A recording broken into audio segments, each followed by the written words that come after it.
Today's tutorial, how to convert PDF to HTML in C#.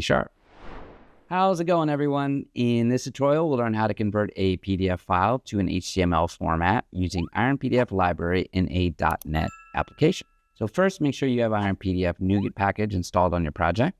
If not, you can add it via the NuGet package manager in the Visual Studio. Next, open your program.cs file and start by importing the IronPDF namespace.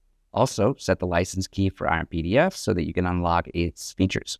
Now, let's load a PDF file into the application using the PdfDocument class.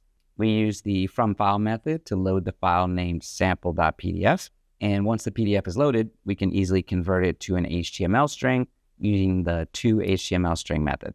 Let's print that HTML content to the console.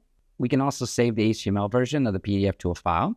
Here we use the SaveAsHtml method to save the file as my.html.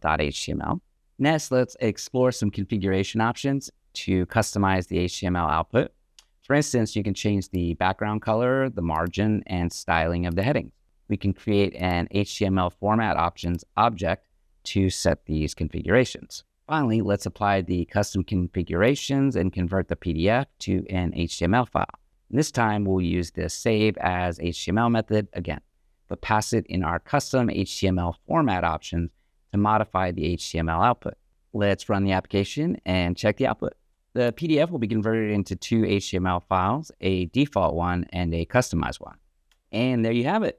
We have successfully converted a PDF to HTML using IronPDF with both default and custom settings. So try exploring more of these IronPDF features to tailor the output of your needs. We hope you found this tutorial helpful. Don't forget to subscribe for more useful tutorials from Iron Software. If you'd like to get started with IronPDF, please sign up for a trial on the site and continue to download and install the package. Experience the power of our software firsthand. Click the link below in the description. Try it out for yourself.